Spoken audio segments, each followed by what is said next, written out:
Bay para samahan po tayo sa isang kwentuang utak at puso, mapalad po tayo, no? At para mas kilalanin po natin ang ministry, kasali sa ating usapan si Attorney Raisa Jajuri, ang minister po ng Ministry of Social Services and Development. Magandang tanghali po, Minister Jajuri. Welcome po sa DZUP at UP atin to.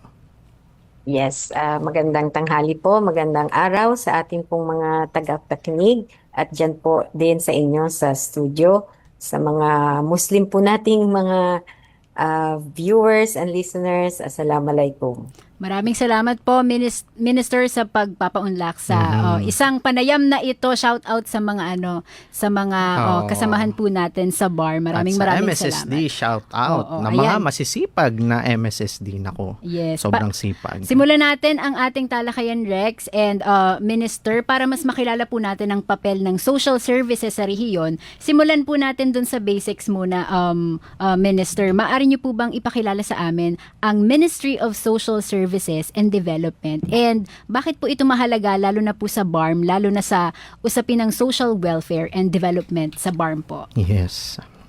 So, ang Ministry of Social Services and Development or MSSD ay isa po siya sa 15 mga ministro na naitatag po nung panahon ng pagtatatag din ng BARM. So that was in 2019. At ang ministry po natin, yung MSSD, ito po ang may mandato na magbigay po ng mga social welfare services and programs sa ating mga constituents.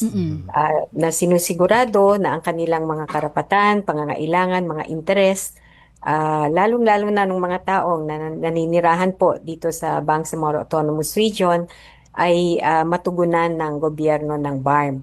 At may special focus po tayo dun sa mga mas lalong nangangailangan. Kasama na po dito yung mga kababaihan, mga bata, mga senior citizens, mga persons with disability, at kung sino pa po no, na kumakaharap ng mga krisis, mga vulnerabilities na may hirapang makatayo ng sarili nila kung wala pong tulong ng gobyerno. So yan po ang MSSD, kami po ang pangunahing social welfare agency.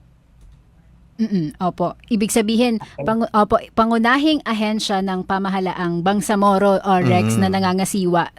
Sabi nga ni Minister sa mga programang pang social welfare, yung protection and even the community development sa rehiyon. Maganda din yung kanina nababanggit na social welfare and even mga protection interventions sa Bangsamoro. Specifically doon sa sektor na kanilang pinaglilingkuran. Kumbaga sila yung matatakbuhan ng mga taga Bangsamoro. Correct. In case of yun na nga, kailangan nila ng sa kalamidad, sa kalusugan, nandyan ang MSSD sa Bangsamoro para magbigay tugon sa mga pangangailangan ng ating mga kababayan dyan sa nasabing rehiyon. Minister, ano po ba yung pangunahing bukod po sa nabanggit nyo po kanina, ano po ba yung mga pangunahing mandato ng MSSD at ano-anong mga sektor yung bukod po sa mga nabanggit po natin kanina, yung talagang priority po natin na paglingkuran talaga sa Bangsamoro? Isa-isahin natin, Minister, kasi meron silang slideshow na pinapakita kanina. Napaka-comprehensive nung material na ginagamit po. Go ahead, Minister. Yes po, kasi batay po sa isang batas na ipinasa sa Bangsamoro Parliament, meron po kaming mga iba-ibang mandato bawat ministro at klaro po dun sa batas na ito yung roles and functions ng MSSD. So kung titingnan po natin yung administrative code ng BARM, marami po, no, umaabot po ng 18 na-enumerate na roles and functions natin. Siguro hindi ko lang iisa-isahin, pero ang mga importante dito, yung pag-develop, pag-formulate, at mag-implement po ng social welfare and development programs dito po sa ating kinabibilangan or kinasasakupan ng BARM. Pero bukod po dyan, mamaya ma-explain ko po kung anong itong mga programa. Pero bahagi din po nito ay marami pa pong iba, no? Tulad ng pag-develop po ng mga polisiya. And in fact, pwede po kami, no, na mag-submit ng bill sa parliament dahil kakaiba po ang structure ng Bangsamoro government. Kaiba po sa national or sa Yeah. local government. So, in a parliamentary form of government, tulad ng nasa BARM, yung mga nasa executive, which is the ministries, are expected to submit bills, no? Para sa Opo. tingin nila, yung mga programang mas mapapalakas pa ng batas ay mai-adapt at maging batas ng BARM. So, kasama rin po yung policy development. At dahil po hindi pa po nagde-devolve ng social welfare authority or responsibility patungo po sa local government, unlike in other administrative regions, dito po sa BARM, kami rin po ang nag-i-implement ng mga programs na na-formulate natin para sa mga particular na pangangailangan ng iba-ibang vulnerable sector. Kasama din po ang pagpapatayo, pag-ooperate ng mga centers, residential or otherwise, para po sa mga specific concerns, no? Tulad ng children in conflict with the law, para po sa mga matatanda na naabandona na o wala pong pamilyang mag-aalaga sa kanila, or mga orphans, at mga babaeng nangangailangan ng temporary shelter para makawala po, no, sa isang violenteng karanasan sa loob ng kanilang mga tahanan. Kami rin po ay may regulatory functions. Kami po ang sa set ng standards sa mga social welfare agencies na pwede pong ipatayo ng mga local governments or ng pribadong sektor. Titingnan po natin at babigyan po natin ng parang lisensya, no, na sila ay makapag-operate kung naabot po nila yung mga minimum standards natin.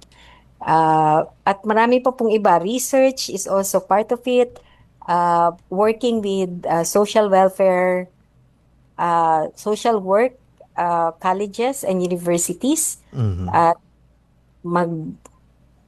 coordinate din po sa mga local social welfare and development officers, among others. So, ito po ay ilan sa mga marami po naming mandato, roles and functions dito po sa BARM. Minister, i-clarify ko lang po, ano po ba, parehas po ba sila ng ating DSWD National at ang MSSD? Parehas po ba sila ng mandato? Can you explain, Minister, kung ano po yung pagkakaiba nila? Yes po, actually dahil mas familiar, mas kilala po dahil mas matagal na rin naman po ang presensya ng Department of Social Welfare and Development, mas pwede po nating makilala yung MSSD para sa pamamagitan ng pagsabi na ito yung parang counterpart po ng DSWD Ayun. sa loob po ng BARM. So, katulad ng DSWD, tayo po ang gumagawa ng mga programa para sa social welfare, may regulatory functions, may standards, research, among others, no? Ang isang pagkakaiba lang siguro sa ngayon ay tulad ng nasabi ko kanina, hindi po kami devolve pa yung function ng social welfare to LGUs. Kaya kung sa setup po ng MSSD, except for a few places na kung saan na-devolve na po yung social welfare dahil itong mga areas na ito ay pumasok na po dun sa autonomous region early on, no? Yung iba po, karamihan, ay hindi po devolved. Ang ibig sabihin, yung mga local social welfare and development offices dito sa mga local governments na ito ay wala pa po, no? MSSD pa rin ang nag-i-implement ng mga social welfare programs up to the municipal level, no? Munisipyo, probinsya, MSSD pa po. Although, meron din po tayong naipasang batas kamakailan kung saan sinasabi na kailangan na rin pong mag-devolve tulad ng nangyari sa the rest of the country. So, sa mga susunod na panahon po, na mga taon, yan po ang isa naming tututukan na makatulong kami sa mga local governments na mag-set up ng kanilang local social welfare development offices at makapag-set up ng mga programa, makapag-hire ng mga registered social workers and other individuals na tutulong po sa implementation ng kanilang mga programa. Ayan, para mas ma-extend and lumawak pa yung serbisyo na Right. ibibigay ng MSSD. Mula po doon, Minister, sa mandato ng MSSD, mahalaga ring makita kung papaano siya isinasalin sa aktwal na serbisyo. May mga Yeah. nababanggit na po kayo kanina na ilan po sa mga pangunahing programa ng MSSD. Kaugnay po niyan, pwede po ba nating talakayin kung ano yung mga pangunahing programa or proyekto ng MSSD na kasalukuyan niyo pong ipinatutupad at ini-implement? Meron po kayong core programs and services, no, Minister? Yes po. So, pwede po nating tingnan itong mga slides na ito. Medyo naayos po ito according to certain sectoral aggregation ng mga programa. Although, inaayos pa rin po namin ito, no? Para hindi lang sectoral ang paningin. Pero sa ngayon, ito po, no? Under what we call the Family and Community Welfare Program, meron po tayong mga programa para sa para po sa pag-aangat, no, ng socio-economic and total well-being ng ating mga households dito sa BARM, lalo na po yung mga may hirap at mga vulnerable. Ito po yung nasa Unlad Pamilyang Bangsamoro Program, kung saan nagbibigay po tayo ng seed capital para sa mga micro-enterprises at unti-unti through case management ay magabayan po sila sa kanilang pagpapausbong ng kanilang socio-economic enterprise. Monthly, nakakakuha rin po sila ng rice subsidy at tinutulungan po sila ng Municipal Social Welfare Officers po natin na palaguin or i-monitor ang kanilang mga socio-economic enterprises. Mga anak po nila, binibigyan po natin ng educational assistance at isa po rin ito sa programang present dito sa slide, yung Angat Bangsamoro Kabataan Tungo sa Karunungan, kung saan nagbibigay po tayo ng financial assistance in the amount of 2,000 para sa mga elementary students, 3,000 sa high school, and then 10,000 po for college. So under the Unlad Pamilyang Bangsamoro Program, meron pong 10,000 para sa ating mga college students na nanggaling po sa mga tahanang iyon. At kung lumago po yung kanilang enterprise at nangangailangan pa ng additional capitalization, nagbibigay po tayo, no? So meron tayong upscaling ng kanilang mga enterprises. Meron din po tayo under Family and Community Welfare Program na Dakilang Bangsamoro para po sa mga solo parents. Meron din po tayong Safer Advocacy Drive, which is a support program para po unti-unti matanggal po natin ang mga labor exploitation and lalo na yung mga child labor. Meron din pong Bangsamoro Sakit Kabuhayan, which is essentially parang unlad pero specific lang po sa socio-economic program. Sige, sunod po tayo. Meron po tayong Layag Badyaw, which is similar to Unlad Pamilyang Bangsamoro, kung saan meron din po tayong socio-economic capital, seed capital distribution, pero particular po sa mga kababayan nating mga Badyaw. Next slide, please. Under Child and Youth Welfare Program, meron po tayong malaking intervention po natin on early childhood care and development. Meron po tayong augmentation sa mga honorarium sa mga daycare workers and sa mga daycare centers and supervised neighborhood play. May binibigay po tayong assistance in the form of yung mga learning kits at mga outdoor play facilities among others. Meron po tayong free birth registration. Katuwang po yung iba pang mga ahensya ng gobyerno dahil sa BARM po ang pinakamataas, no, na mga unregistered births. And ang epekto niyan ay napaka malawak, no, malalim dahil hindi ka makaka-access ng ilan pa pong mga serbisyo ng gobyerno kapag unregistered ka sa PSA, bukod pa po sa local civil registry. Meron po tayong program for orphans tulad ng KUPKOP. So yung mga KUPKOP program beneficiaries po, nakakatanggap po sila ng 5,000 pesos a month. Ito po yung mga naulila, no? Lalo na naulila dahil sa gera, Yes. kung saan kine-case manage din po sila, sinusubaybayan po sila ng mga municipal social welfare officers natin. And as I mentioned earlier, meron tayong work with other agencies para matugunan po yung vulnerabilities ng children in conflict with the law, yung mga nakakasuhan ng mga bata. Meron tayong program on child labor, as mentioned earlier then. And then for out-of-school youth, meron din po. And then strengthening yung mga child protection systems and services po natin, particularly with local government units. And then under the next program, which is on women's welfare, meron po tayong programs para palakasin po, no, yung mga organisasyon ng mga kababaihan sa ating mga komunidad, kung saan meron po tayong orientation on the different aspects na kinakaharap po ng mga kababaihan.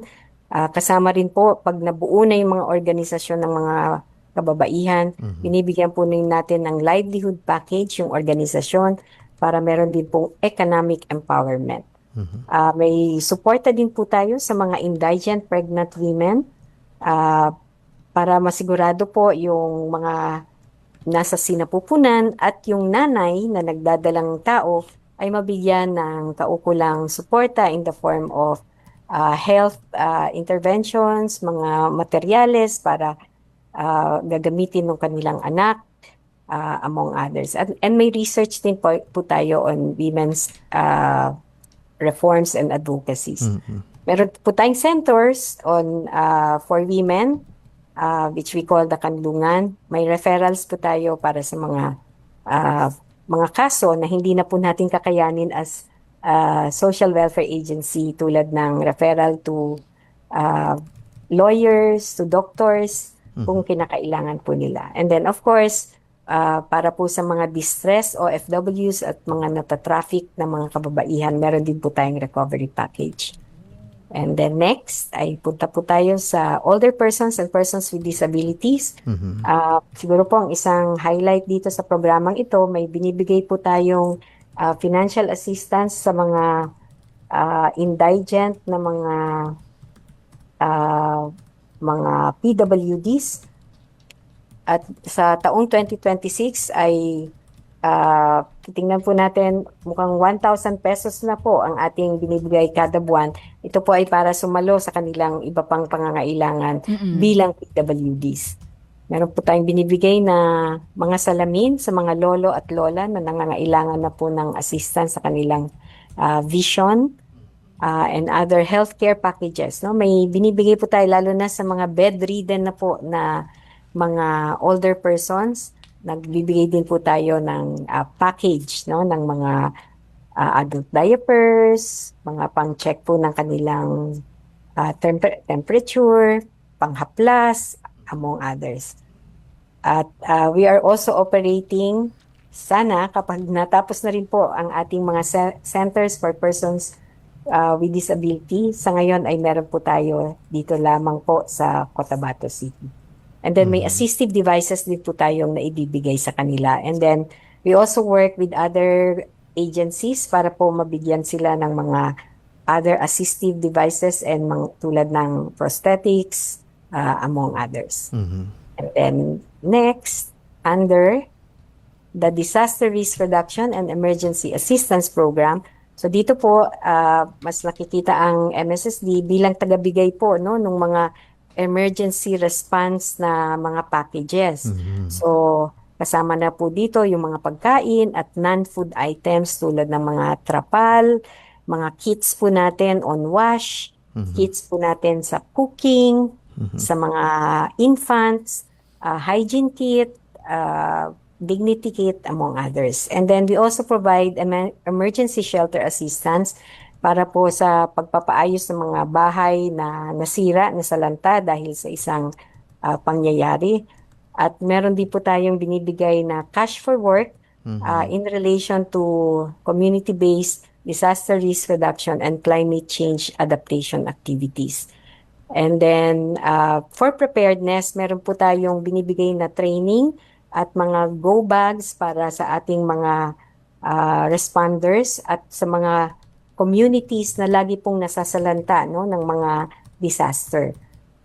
Meron din po tayong kinuha, no, na nag-work tayo with community volunteers under the Ligtas Pamilyang Bangsamoro project, kung saan bawat barangay po, and this is around 2,590 barangays all over the BARM, na may at least isa po tayong volunteer. May augmentation din po siya para sa volunteers para po magbigay ng coordination with our social workers at mabilis po ang ating pagresponde sa mga aktwal or paparating na mga disaster.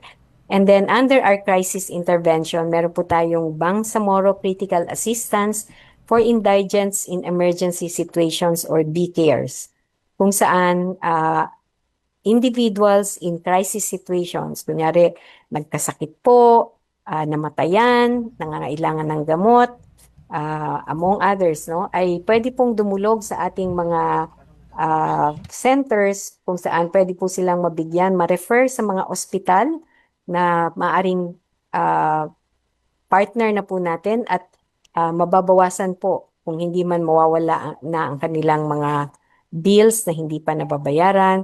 Nare-refer po sa pharmacy para sa mga gamot na kanilang pangangailangan. And then we have HATID or Humanitarian Assistance for the transfer of individuals in distress para po sa mga kailangang mag-transfer or kailangan ng transportation assistance. Ito po ay napakahalaga lalo na sa ating returning Filipinos from Sabah, kung saan dinadala po sila patungo po sa Pilipinas, lalo na usually sa Zamboanga City, at mula doon po ay hinahatid po natin or binibigyan po natin ng pamamaraan para makabalik po sila sa kanilang home municipalities.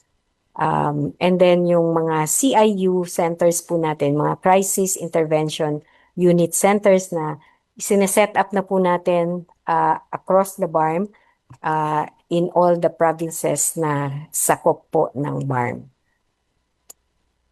And next, meron po tayong specialized programs. Na-mention ko na po ito, yung mga regulatory programs po natin where we provide registration, licensing, and accreditation sa mga social welfare agencies.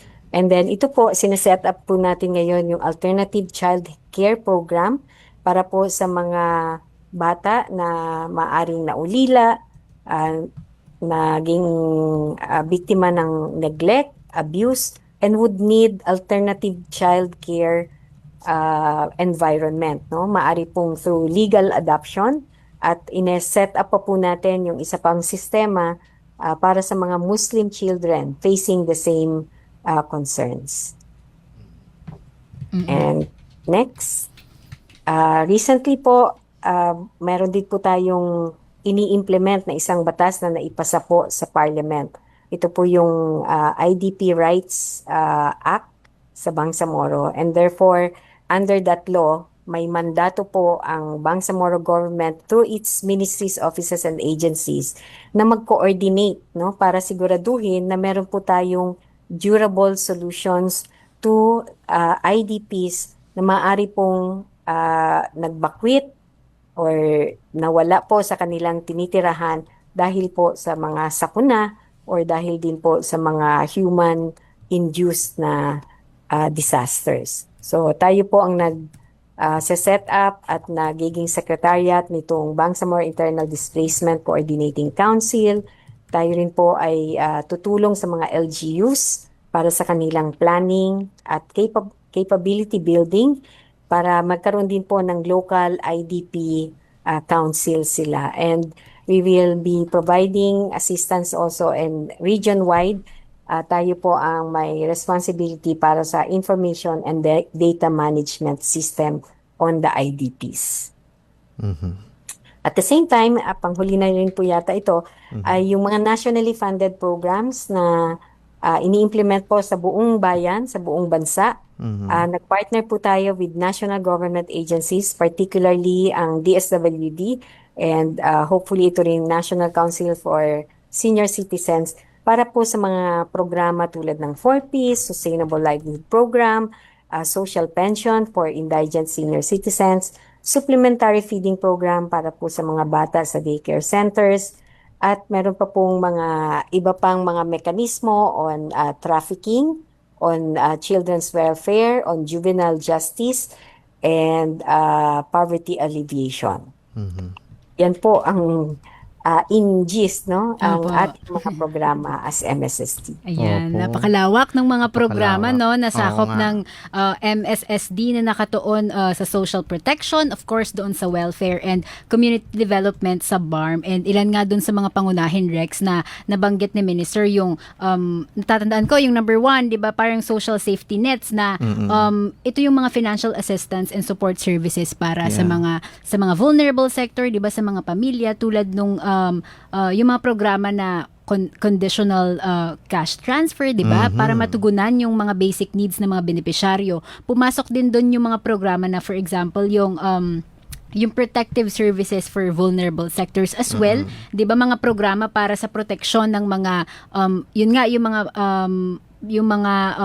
para sa mga kababaihan, 'di ba, sa mga bata, sa mga elderly na kasama natin, and of course hindi nawawala yung sa mga persons with disabilities, 'di ba? Yung mga interventions sa kaso ng neglect and even exploitation, 'di ba? Yes.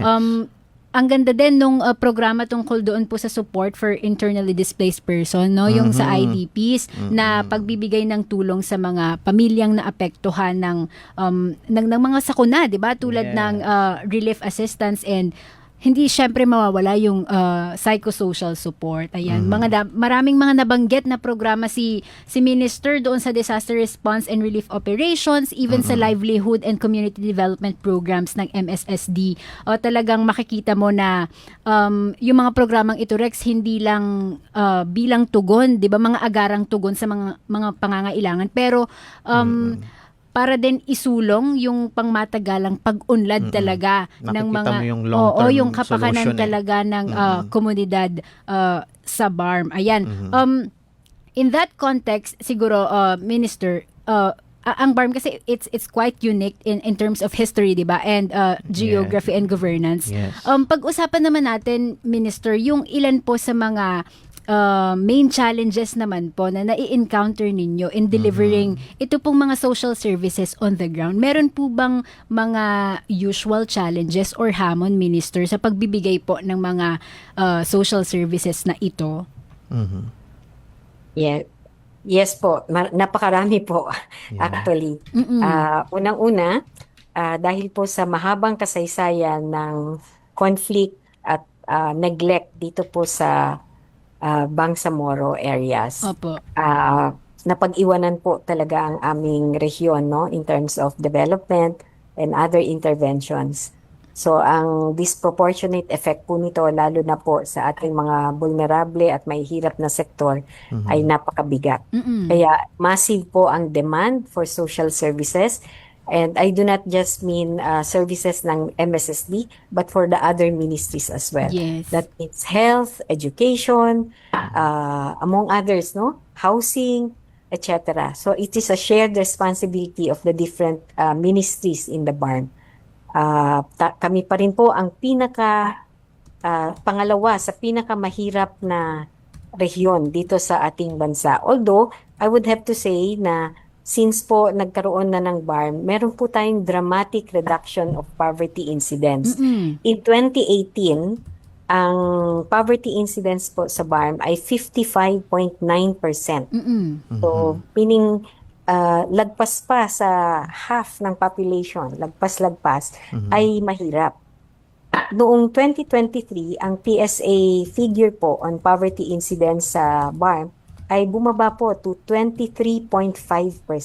That's a reduction of 32.4%, which is very dramatic dahil tingin ko po, meron po tayong mga changes in the way we do things, systemic, structural, sa loob ng BARM compared po dun sa dating autonomous region. But I'm just emphasizing that poverty is massive. The demand for social services ay napakabigat po sa atin. Although we see that there have been some changes, no? So, isa po itong napakalaking hamon po sa amin. Pangalawa po, yung geographical and logistical hurdles. So, ang BARM po ay pwede po nating tingnan, may dalawang hati po siya, no? May mainland provinces which would cover Maguindanao del Sur, del Norte, and Lanao del Sur, Cotabato City, and the Special Geographic Area. Pero meron din po tayong mga island provinces, no? Sa ngayon ay Tawi-Tawi and Basilan, previously kasama ang Sulu, pero ngayon ay nagta-transition na silang humiwalay sa BARM dahil po sa isang Supreme Court decision. So yung lawak po, geographically, nagta-translate din yan ng challenges in transportation, in communication, and the facilities that are available in those areas. So marami po tayong tinatawag na geographically isolated and na areas po natin, no, na mahirap pong abutin. Yes. Meron po tayong data and information gaps. Siguro dahil na rin sa geographical and logistical hurdles, hindi po lahat ng lugar ay meron signal ng even telecommunications and even yung internet, no? Buti na lang meron na po tayong satellite na internet at ngayon ay mas madali, pero kahit ganun pa man po, nahihirapan po tayong makakuha ng madalian na komunikasyon sa malalayong lugar. And that also prevents us dun sa ating mga pagkuha ng datos at mga information na tumutulong sana sa atin sa ating mga planning, sa ating targeting. And then we have some bureaucratic and institutional transitions, of course, pero this is normal dahil kunyari may elections po tayo, nag-iiba-iba every 3 years ang leadership ng mga local governments. In the BARM, magkakaroon po tayo ng initial, no, the first parliamentary elections ngayong September. But hopefully, that will provide some stability, no, in the future sa ating leadership. And also some bureaucratic concerns kasi nga po, syempre, meron po tayong mga rules and regulations that we have to follow. So kahit gusto natin ng agarang aksyon, minsan kailangan po nating sundin. No? Minsan, hindi lang po minsan, kailangan po tayong sumunod sa ilang mga rules and regulations ng COA, ng aming Ministry of Finance, etc., na para rin po sa kapakanan ng Bangsamoro. And then minsan nahihirapan din po tayo na i-insulate yung social services from political developments, no? Kunyari, meron din pong pressure coming from some political leaders sa baba dun sa implementation natin ng programa. Pero sinusubukan po natin yan as much as possible na hindi po maayon sa ating mga political pressures ang implementation kung hindi sa lens lamang po ng pagbibigay ng tamang serbisyo sa target beneficiaries po natin. So ilan po ito sa ilang mga challenges po natin sa ngayon. Yun talaga yung mga lumilitaw na hamon, Rex, no? Kapag yung hirap sa pag-abot ng mga services sa pinakamalalayong barangay, 'di ba? Or geographically isolated areas. How about, Minister, sa capacity and coordination? Hamon din ba ito na kailangan strong coordination, like for example with LGUs, with NGOs and other agencies para mas maging effective ang implementation? Yes, definitely. That seems to be a problem or a challenge, no, na hinaharap din po naman natin. So yung MSSD po, sabi ko nga, hindi siya devolved in most areas of the BARM. And therefore, yung mga tao po up to the municipal level ay empleyado ng MSSD. So yung mga workers po natin, yung mga empleyado natin, up to the municipal level ay may direktiba po sila na makipag-coordinate with the local government units. Dahil yun din po ang kanilang, kumbaga, shared constituents natin, yung mga tao sa bawat LGU. And therefore, kailangan po nating makipagtulungan, hingin ang kooperasyon ng ating mga local government units. So day in, day out po, dapat po ay at mukhang meron naman pong coordination with our local governments. In regional planning exercises po natin, kasi po marami tayong regional plans, no, on children, Yes. on nutrition, on among others, social welfare. Kailangan po hindi lang sa regional level yan, dapat tumatagos po sa ating provincial, municipal levels. And therefore, meron din pong mga part of the exercises in regional planning formulation, plan formulation, ay ang consultation at workshops with our local government units. In fact, even in the annual budget formulation, budget preparation, isa po sa mga steps na kailangan naming daanan ay may consultation sa ating mga local government units. Dahil nga po, it's a shared constituencies in the respective provinces. And then, of course, across the regional agencies then, no, we have to work with other ministries because we are one government. And sometimes, nafo-focus po tayo sa sarili nating mandate, but more recently po, marami na po tayong exercises kung saan naging instrumental din po ang MSSD to pull other ministries together para dun sa ating mga shared targets, no? Dahil meron tayong Bangsamoro Development Plan that can be or should be implemented not by one ministry alone but through cooperation and coordination with other ministries. Ayun. Minister, given that napakadami nating programa na inilatag kanina, kamusta po yung feedback na natatanggap po ng MSSD mula po sa mga naging beneficiaries po natin dun po sa mga programang nabanggit po natin? Ay, ako kung beneficiaries ako ng MSSD, matutuwa ako. Oh, 'di ba? Lalo naman ako, sabi ko nga, sana all, 'di ba? Mapapasana all napakadami. ko na lang. Go ahead, Minister. Opo. Sinusubukan po natin yung feedbacking, no? Unahin na po natin sa mga spot checking din natin with our beneficiaries and with the implementing operating units at the provincial level. Meron po tayong periodic na pag-check, pag-monitor para po makakuha tayo ng feedback from our beneficiaries. At itong mga feedback po ito, mula doon sa spot checking, meron din po tayo, meron po tayong quarterly management committee meetings. Iniikot po natin sa iba-ibang probinsya at tinitingnan po natin, part of the MANCOM is a field visit to certain areas kung saan inimplement po yung ilan nating mga programa. At lahat pong ito ay kinoconsider ng management of MSSD in evaluating the effectivity ng ating mga interventions at para po mas ma-improve natin. Of course, meron din po tayong mga social media platforms kung Yes. saan interactive naman po, may messages tayong nare-receive, may Yeah. email po tayo, may website kung saan yung mga grievances at ang kanilang mga concerns ay nako-consider po ng MSSD. But so far po, natutuwa din po tayo na natutumbok din naman po ng MSSD yung mga specific na concerns ng ating mga beneficiaries. But that doesn't mean that we will no longer improve.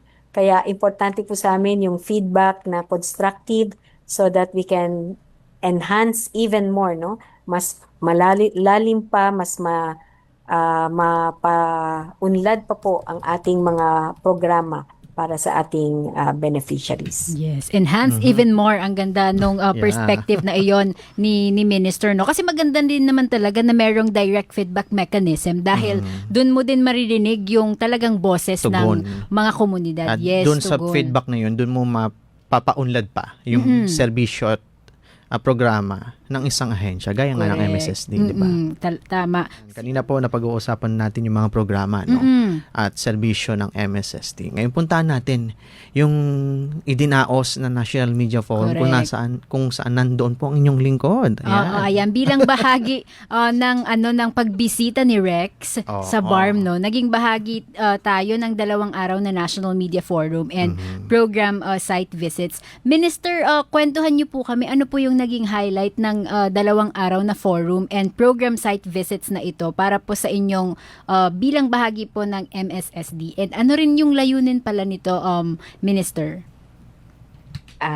Yes po, nagkaroon po tayo ng 2-day activity at na inimbitahan po natin ang mga iba-ibang media outfits dito sa national level dahil last year nagkaroon po tayo pa with the local media outfits, no?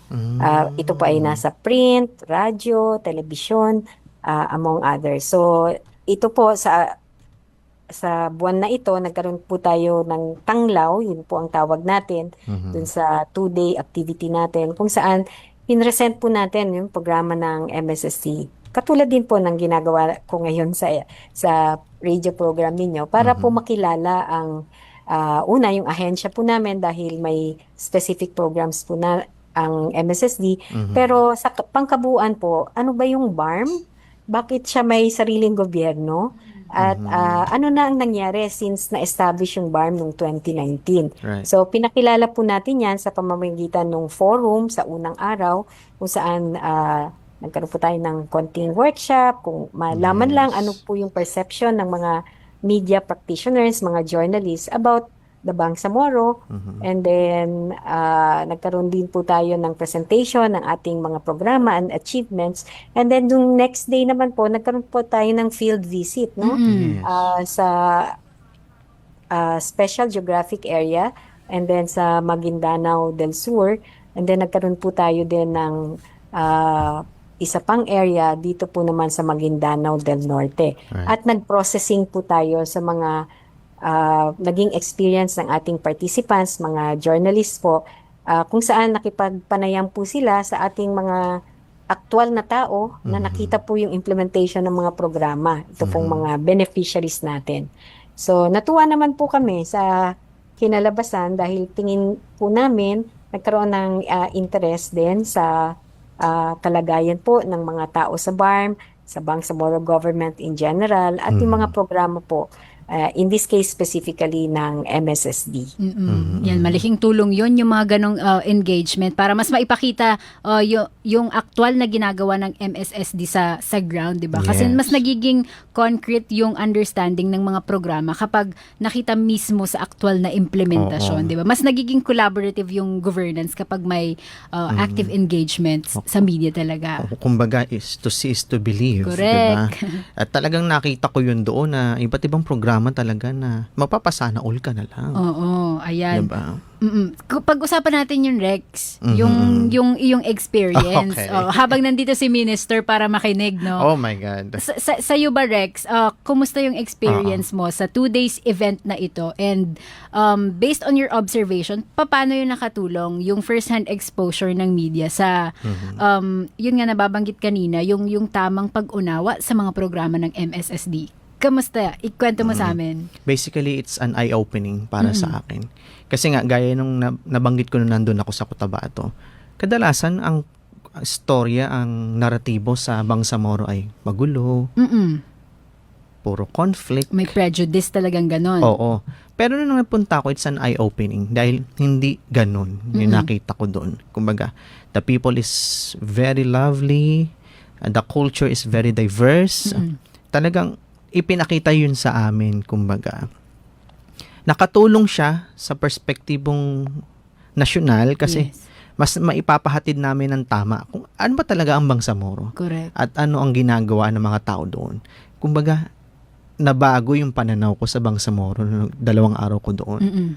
Talagang it's an eye-opening for me, yung experience ko doon. Oo, iba Diba? yung dala and effect ng first-hand exposure Oo. para mas mapahalagahan and maunawaan yung lawak na ginagawa ng MSSD sa ground. Tsaka maganda yun na ikaw kasi nagsusulat ka talaga, di ba? Oo. Kasi you're a reporter. So, Yes. magandang yung isinusulat mo, alam mo mismo kung ano yung isinusulat mo at Diba? naiintindihan mo kung saan ka nang gagaling, di ba? As Yes, a oo. reporter. Pero is there even a particular, kasi nag-program visit kayo, di ba? Nababanggit kanina. Meron bang particular na kwento na tumatak sa'yo during the program visit sa mga Yes. participants? Alam mo, na-amaze ako dun sa pinasyalan namin sa Sultan Kudarat, doon kay Muhajin, isang 16 years old na bata na benepisyaryo ng KUPKUP program. Siya ay anak ng dating combatant na namatay ang kanyang tatay dahil sa sakit, no? At napabilang siya sa programa ng MSSD KUPKUP program. Siguro mga 3 years ago, 2 years ago. At doon ay kwento niya yung perang natatanggap niya doon hindi lang sa sarili niya napupunta, kundi sa buong pamilya niya. Kumbaga yung educational program na yon ginawa niyang livelihood.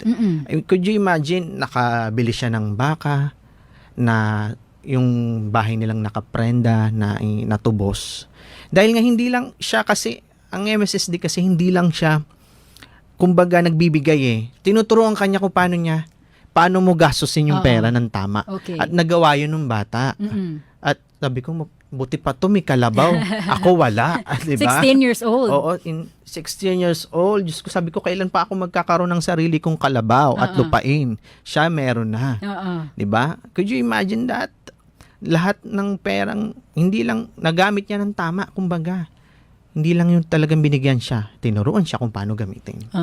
Yun, ang maganda. Ang ganda ng testimony. Testimony diba? ni Rex, no? Hearing this, Minister, meron ba kayong maibabahagi din na specific na kwento mula din po sa inyong mga beneficiaries na talagang nagpakita ng epekto ng inyong mga programa? Meron din po bang same stories like yung kinwento po ni Rex? Yes po, minsan po na-amaze din kami sa aming beneficiaries kasi some of them go over and beyond our expectations. So, yung kinuwento po ni Rex kanina, ang 5,000 pesos po ay dapat sana magagamit ng bata para po sa kanyang pagkain, sa kanyang damit, gamot kung pinakailangan, sa kanyang pag-aaral, among others. Pero marami po dun sa mga naging beneficiaryo ng KUPKUP. Actually, at mukhang nag-snowball na po to, no, sa isang area lamang. Pero halos lahat na po ay meron. Nagbukas po sila ng mga bank account nila. So yung 5,000 pesos na hindi nagagamit dun sa mga sinabi kong purposes, hindi po nawawala lang. So, in one area, dun sa special geographic area na napuntahan din ni Rex, yung mga KUPKUP beneficiaries doon po nagsimula yung practice ng binubuksan po sila ng bank account at napupunta po doon yung lagpas doon sa pangangailangan nila. So kahit po matapos na sila sa programa, in case malapit na po silang gumraduate dahil more than 18 na sila, meron pa pong pabaon sa kanila para po mapagpatuloy kung ano pa man yung mga pangangailangan na hindi na matutugunan dahil nawala na sila sa KUPKUP program. Yung isa ring pinuntahan ng mga journalists po natin ay isa rin pong showcase namin, no? Yung isang benepisyaryo po ng Unlad Pamilyang Bangsamoro kung saan 15,000 pesos lang po ang binigay sa kanya.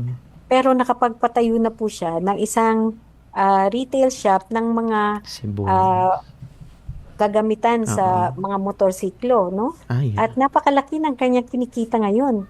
Hindi mo na, baka nga nalalagpasan niya na yung mga minimum wage earners at lumagpas-lagpas na siya sa mga 13,000 or more na poverty threshold dito sa ating region. But of course, while we do have these outstanding beneficiaries, nandun pa rin po ang ating mga municipal social welfare officers para i-monitor at tuloy-tuloy na gabayan po sila right after or after, no, yung beyond the giving of the financial assistance, kung paano po ito umiikot, paano nila nagagamit para po matulungan sila na magstay on course and maybe go even beyond, no, the expected outputs or outcomes.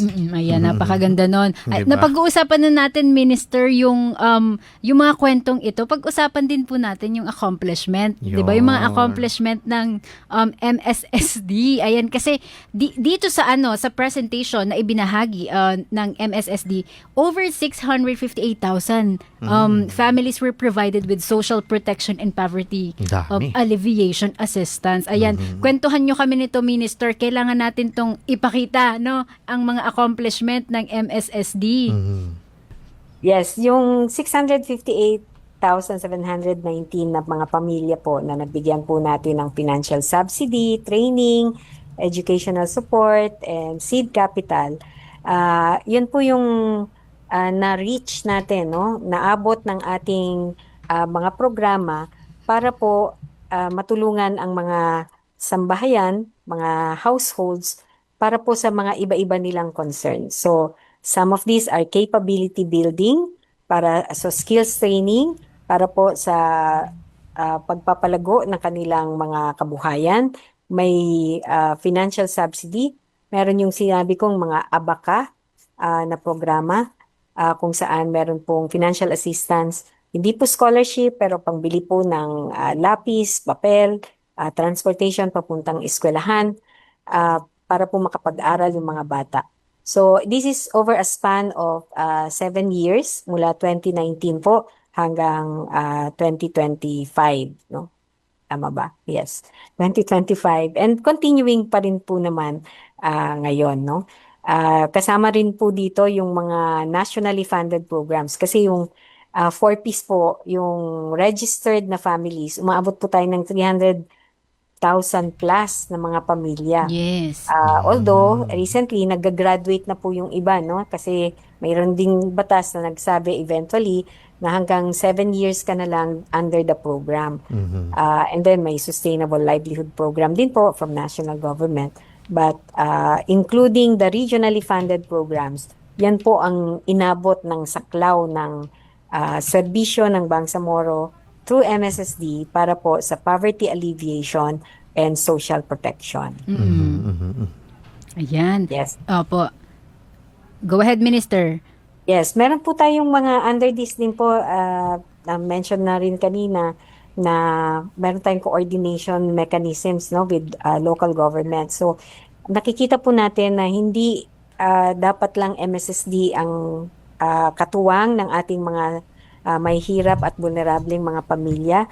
Kung hindi, ang pinaka first responders kasi ang pinakamalapit sa kanila is the local government. So under 4Ps halimbawa, meron po tayong mga advisory councils sa provincial and municipal level kung saan tinitingnan din po ng mga LGUs paano sila makakatulong na talagang makaahon itong mga 4Ps participants, mga beneficiaries out of poverty and therefore to graduate from the program para yung iba namang mahirap din at kwalipikado din makapasok na rin sa programa. So marami po yan, meron tayong partnership with other agencies as well on technical vocational training with our ministries on agriculture, on trade, and technical education. Also for disaster response po, umabot po tayo ng 2,116,695 deliveries ng iba-iba pong klase ng assistance. Tulad ng sabi ko, meron po ditong food assistance which is very important, life-saving po, lalo na pag nasalanta kayo at lumikas kayo, kailangan po ng pagkain, kailangan po ng tirahan, pansamantala, kailangan po ng hygiene kit para makapagbihis kayo, makapagpalit ng damit, kapag nasunugan kayo, meron kayong lutuan, kung may baby ay meron tayong mga kagamitan para sa bata. So umabot po over the years ng 2 million plus na interventions, no? Both from regionally funded programs and then meron din po, binilang na rin po dito sa numerong ito, yung social amelioration program po nung I think 2020, nung kasagsagan po ng COVID, ay tayo po ang nag-implement ng SAP or Social Amelioration Program dito po sa Barn. Okay? Bahagi po ng ating trabaho din, di ba sabi ko po, ang isang kakulangan natin or challenge natin, yung information and data collection. So, on disaster risk reduction program po natin, meron po tayong IDP profiling, assessment and response or IPART, kung saan hindi na lang po pen and paper ang pagkukuha natin ng mga pangalan at detalye ng mga kababayan po natin na lumilikas or nasa prone to evacuation and displacement. Meron po tayong online na system, electronically, kinukuha po natin yung profile nila para monitor din po natin yung mga assistance na ibibigay natin. So, sa Children and Youth program po natin, 542,428 din po ang mga bata na benepisyo po sa ating mga social protection services, mga initiatives at youth development programs. Kasama na po dito yung supplementary feeding ng national government na tayo ang nag-i-implement para po sa mga learners na nasa daycare centers. Meron po silang additional meals for 120 days dahil ang malnutrition po dito sa barn ay napakataas din po. Bukod doon, nabibilang din po yung mga KUPKUP program beneficiaries dito, yung free birth registration, yung ating augmentation ng honorarium para sa mga daycare workers para sigurado tayo na ang daycare centers ay umaandar at napapatakbo ng maayos. Mga bata po na nagiging biktima or nagiging vulnerable to juvenile justice cases at mga trafficking. No? And then, kung pupuntahan naman po natin ang Women's Welfare Program, around 42,000 or almost 43,000 ang mga kababaihan mula sa ating mga komunidad na nabigyan po natin ng interventions, particularly yung mga victim survivors ng gender-based violence in the form of shelter assistance. Meron po tayong mga advocacy activities. In fact, meron po tayong paralegal training, no, na in-establish din for the women rights defenders in our communities across the barn.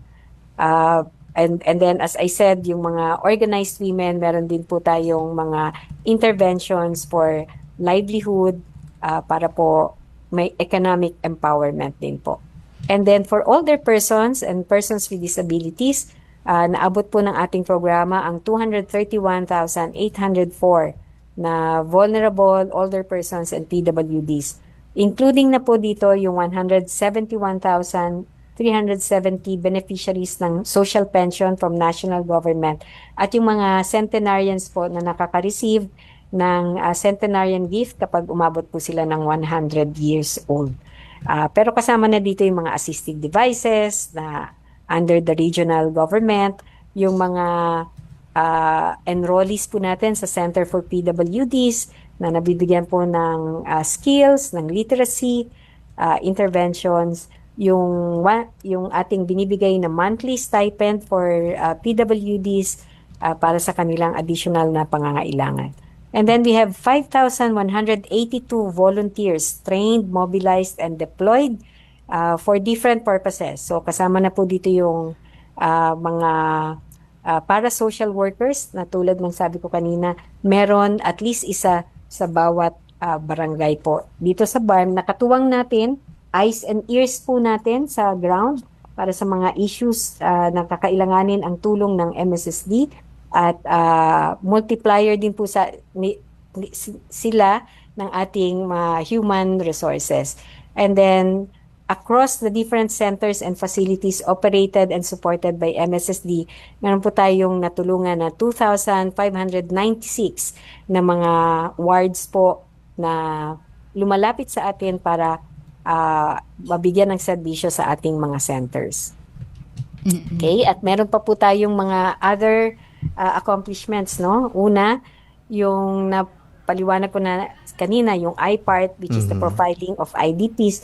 Pero tulad ng issue po namin ng kakulangan sa datos, sineset up po natin yung beneficiary data management system together with some partners para po nasa-centralize natin yung datos natin do sa mga beneficiaries na na-mention ko kanina. So, dami noon. Para po natatrack natin ano ang lawak ng ating serbisyo at ano pang pangangailangan na hindi natin na ibibigay. Meron din po tayong iProtect, which is a digital case management and referral system kung saan yung mga gender-based violence and child protection issues ay nagkakaroon po ng linya, no? Mula sa iba-ibang ahensya, mula sa social welfare, doon po sa kapulisan, sa ospital para po mas smooth, no, yung pagbibigay ng iba-ibang interventions for gender-based violence victim survivors. And then meron po tayong serbisyo online para sa application online ng mga assistants natin. Meron po tayong internal, yung Pulse, which is ang HR database po ng MSSD. And then meron din po tayong online knowledge portal kung saan sa ating website, makiklik nyo po yung Ilmonline, kung saan ma-access nyo yung ilang mga knowledge products natin na na-develop over the years. And of course, MSSD rin po ang nag-chair ng ating Committee on Social Development, which is one of the 5 sectoral committees under what we call the BEDC, the Bangsamoro Economic and Development Council. Ito po yung equivalent ng Regional Development Council sa ibang rehiyon. So in the BARM, we call it BEDC.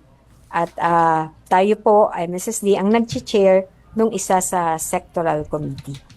So ito po in general or sa isang mabilis na presentasyon ang Opo. ating mga accomplishments. Ayan. Thank you very Napakadami. much for Grabe. for walking us through the accomplishments of MSSD Minister, Oo. 'di ba? Malinaw, Rex, na malaki yung naging impact ng mga programa ng MSSD sa ground. Talagang makikita mo na malaki ang naging impact ng Yes. MSSD sa grassroots level. Tsaka, No, napaka-comprehensive ng mga datos na ipresenta ni Minister sa atin. Tsaka Even in a span of 2019 sila Mga 7 years.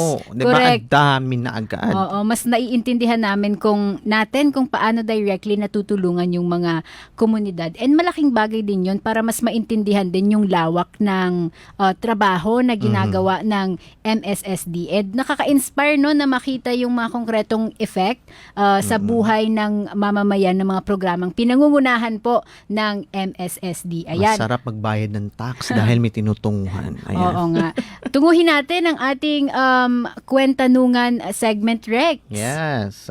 We ask our listeners and viewers, ating mga kasali, kung meron silang mga katanungan tungkol sa episode topic. Ibato natin, ibato nila ito sa atin, no? Di ba? Oo, ayan. Meron pa ba tayong pa-stinger, John Johnson? Kwentanungan. Ayun. Ay, basahin natin ang unang tanong, Rex. Okay. Paano ba, para po sa amin na nasa ibang bahagi ng Pilipinas, unang tanong po, Minister, no, paano namin mas maiintindihan ang sitwasyon ng mga komunidad sa BARM? Ayan. Well, nagpapasalamat po tayo sa ating mga participants, lalo na itong huling tanglaw. Kasi po, sa pagpapahayag po ninyo after that conference, ay sana meron po tayong mga kaibigan sa media na makakapagbigay po ng kwento namin sa BARM sa the rest of the Philippines. Kasi nga, tulad ng nasabi po ni Sir Rex kanina, usually ang nalalaman na lang natin sa news ay about the violence, Yeah. the conflict na sa ilang dekada, yun po ang naging tema no ng mga news about the Bangsamoro. Maalala niyo po yung mga panahon na puro ang nasa news ay yung Abu Sayyaf, itong Marawi Siege with the Dawla Islamiyah, mga Maute Group, among others. At hindi ko po sinasabi na perpekto na ang BARM, no? Na Yes. wala na pong kaguluhan. Meron pa rin po. At ang kultura po, ang pagtingin sa karahasan, hindi lang po yan sa isang idlap nawawala. Yeah. Pero unti-unti po natin siyang ina-address. At itong mga magagandang pong balita, mga innovations about the BARM, gusto din po naming maipahayag sa the rest of the Philippines. And we welcome the assistance, the support of our media practitioners na maipahayag po namin ito through your own platforms. Meron din po kaming mga website. Kung i-google lang po natin, makikita po natin ang ating mga platforms sa Facebook, sa YouTube, among others. And then our website po, kung saan makikita nyo po, hindi lang ang MSSD, kung hindi yung iba-ibang ahensya po ng BARM ay nagpapahayag po ng mga kaganapan, mga developments, news ng sitwasyon no, sa ating Bangsamoro region. Ayan. Salamat po, Minister. Ito po ang susunod po nating katanungan ay may kaugnayan po ito sa sigalot sa gitnang silangan, yung crisis po sa Middle East. Yes. Sa oil crisis po, paano po tumutulong sa concern ng stakeholders ang MSSD? Meron po ba tayong ginagawa tungkol dito, Minister? Yes, more recently, nagkaroon po ng isineta po ang isang task force ng ating Chief Minister, the Honorable Abdurrauf Makakua.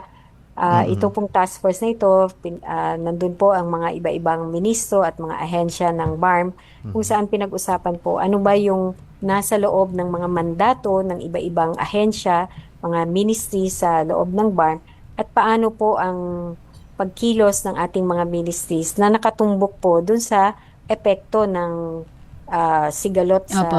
Middle East, lalo-lalo na sa mga issues po ng pagtataas ng presyo ng gasolina at ng mga bilihin, no? Hindi lang gasolina kasi ang inepektuhan, kung hindi pati yung mga basic commodities.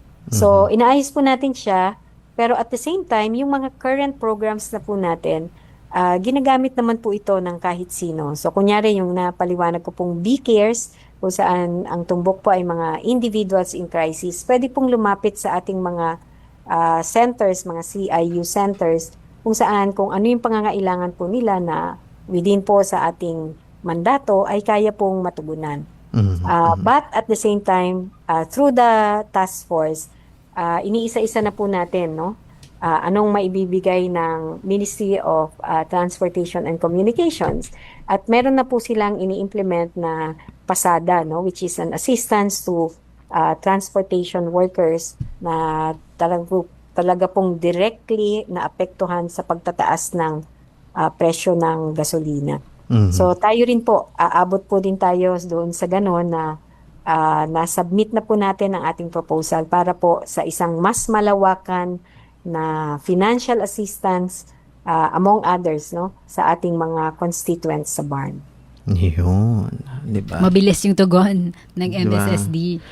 At Minister, para sa isang ordinaryong mamamayan, paano nila malalaman na maaari silang lumapit sa MSSD at paano ang proseso ng paghingi ng tulong? Ayan, Opo, dahil tayo ay nagtanong po niya. dahil tayo rin ay mapapakinggan at mapapanood sa Facebook and sa YouTube ng DZUP. So global ang ating audience. Yun, paano sila maaring lumapit, Minister? Nasa atin pong mga social media platforms din po, nakikita yung mga programa. So kung nandun po yung pangangailangan at makakatugon po ang ministry, meron po tayo mga municipal offices. So hindi na po Yun. kailangang pumunta pa sa Cotabato City kung saan nandun po ang regional office ng MSSD.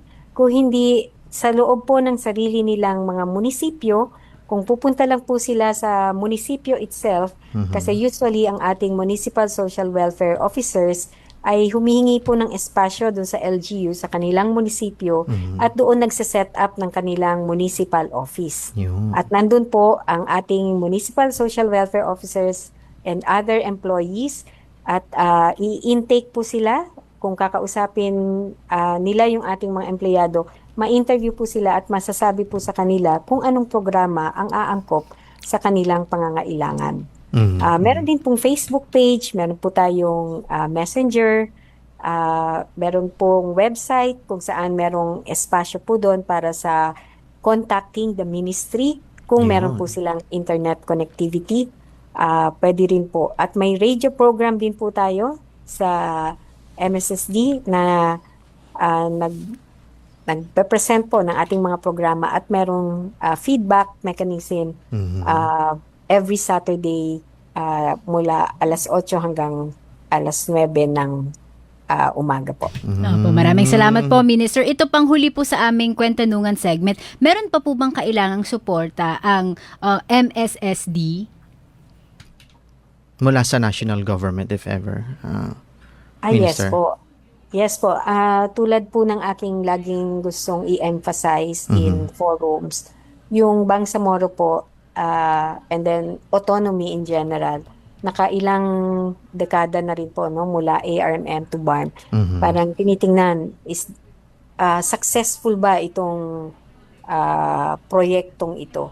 Pero and usually ang tinitingnan yung internal, how does the autonomous government operate and is it successful? Nagagawa po ba niya ang kanyang dapat gawin? Pero at the same time, yung pong autonomous government, lagi pong nasa kapaligiran niya yung iba pa pong ecosystem, which would include the national government. So, hindi po kami magiging successful kung walang suporta mula sa national government. So, that means yung pag-aalaw po ng exercise of autonomy, respeto doon sa nakalagay na powers ng Bangsamoro under the Bangsamoro Organic Law.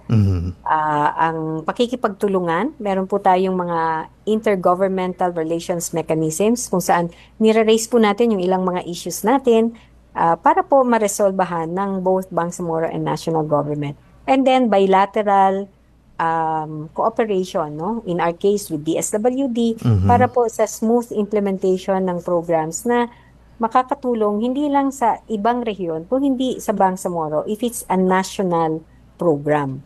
So yun po ay ang aking panawagan that while the exercise of autonomy rests with the Bangsamoro government, yung pag-exercise ng po yun, kailangan talaga ng suporta ng national government and of course, also the local government na nasa sa loob po ng autonomous region. Yes, support from the national government. Yes, maraming importante maraming salamat po, Minister. Siguro to wrap up our episode, ang dami po nating napagkwentuhan, yung mga programa, mga proyekto at mga pangunahing mandato ng MSSD. Maraming salamat po sa pagbabahagi. Thank Siguro you, we Minister. want to talk about sa future naman ng MSSD kasi for sure Yes. meron ang mga May direction na nais puntahan. correct. Sa hinaharap, Minister, meron bang mga pangunahing direksyon or inisyatiba na nais nyo pong tutukan para po sa MSSD? Yan.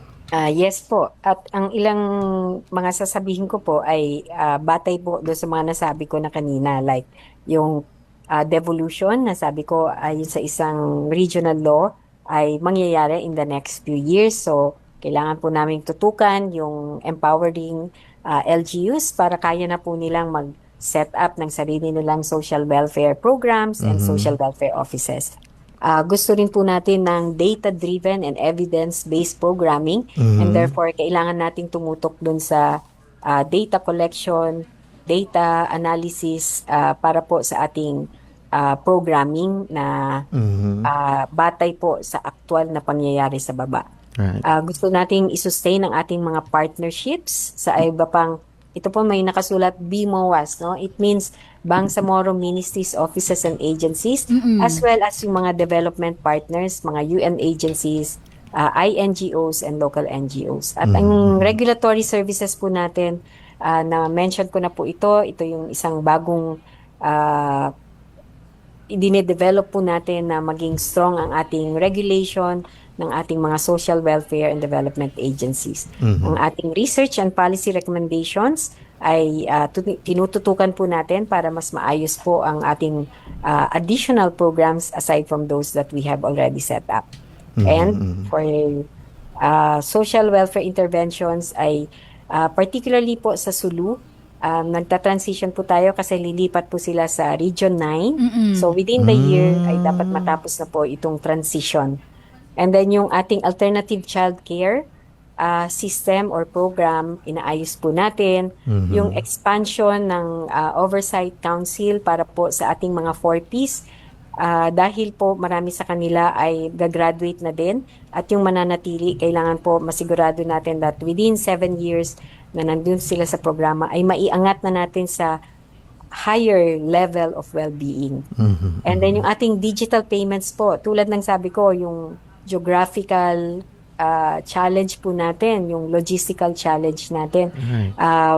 Isa din po sa posibleng tugon dito ay yung mga digital payment system natin at yung set up ng maayos na information management system para ang ayuda posibleng hindi na po mano-mano na binibigay ng ating mga social workers, kundi meron ng mga e-wallets, may mga bangko na pwede pong bigyan ng pondo o ng pera para mas madali po sa ating beneficiaries at maging matahimik at ma-smooth po ang ating provision of services. And then yung durable solutions po na interventions, inaayos po natin para sa mga IDPs, no, sa BARM at yung mga mekanismo na tutugon patungo po sa mas malawakan, mas tumatagal na solusyon sa displacement sa ating rehiyon. Ayan. Maraming salamat po, Attorney Minister Jajure, sa pagbabahagi po ng inyong oras at mahalagang kaalaman tungkol po sa gawain ng Ministry of Social Services and Development ng dyan po sa BARM. And doon sa sitwasyon, no, sa BARM, malaking tulong po ang inyong mga insights para mas maintindihan namin and of Dito course ng sa ating mga Maynila. listeners Yes. yung papel ng social services sa pang-unlad ng mga komunidad. Baka may panghuling mensahe kayo, Minister? Go ahead po. Well, una, nagpapasalamat po ako sa DZUP sa ating presentasyon, sa ating oportunidad na makausap po ang ating mga tagapakinig na hindi lamang po mga taga-BARM dahil hirap na hirap po rin kaming mag-reach out. So, thank you so much. Una, for attending Rex sa ating Tanglaw Thank you, na Minister.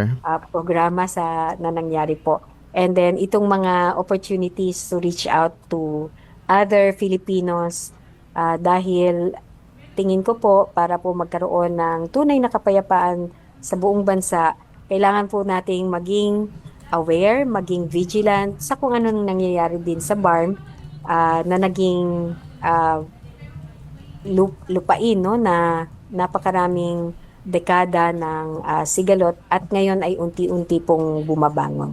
So marami pong salamat sa inyong suporta at sa mga tagapakinig. Lagi po tayong tumingin sa ating kapaligiran. Kasama po yung sa napakalayong Mindanao dito po sa Bangsamoro. Opo. Alright. Kasali ang Bangsamoro. Kasali ang Mindanao. Correct. Alright. With that, thank you so much sa inyong oras at pagbabahagi. Attorney Raisa Jajuri, ang Minister po ng Bangsamoro Ministry of Social Services and Development. Ayan. Salamat po ulit, Minister. Salamat din po.